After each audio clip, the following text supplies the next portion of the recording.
Hi guys, இன்றைக்கி நம்ம trendy cook கேஜெட்ஸில் பார்க்க போகிற புது ப்ராடக்ட்டு நிமா எலக்ட்ரிக்கல் கிரைண்டருங்க. சரிங்களா? ஸோ இந்த மாதிரி இருக்கும், ஸ்டெயின்லெஸ் ஸ்டீலுங்க. ஸோ உங்களுக்கு வந்து நல்லா பவர்ஃபுல்லாக இருக்கும். இது பவர் பேங்க் கொடுத்துருக்காங்க. வர ஏசி இன்புட்டில் நீங்கள் வந்து ப்ளக் பண்ணிங்கன்னா உங்களுக்கு கிரைண்டர் ஒர்க் ஆகும். எஸ்எஸ் பாடிங்க, உங்களுக்கு துரு பிடிக்காது, ரொம்ப ஸ்ட்ரென்த்தாக இருக்கும். இந்த ஜாரு கழட்ட முடியாதுங்க, இதோட அட்டாச்சு. நான் உங்களுக்கு இப்போ ஆன் பண்ணி காமிக்கிறேன், எந்த அளவுக்கு பவர்ஃபுல்லாக இருக்குன்னு பாருங்கள் நீங்களே.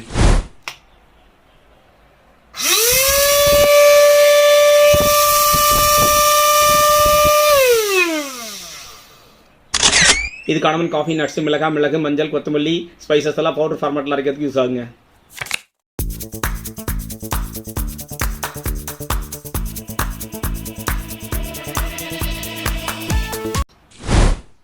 இந்த ப்ராடக்ட் உங்களுக்கு வேணும்னா ஸ்க்ரீனில் தெரிகிற 8508506060 நம்பருக்கு வாட்ஸ்அப் பண்ணுங்கள், அல்லது இன்ஸ்டாகிராமில் டிஎம் பண்ணுங்கள்.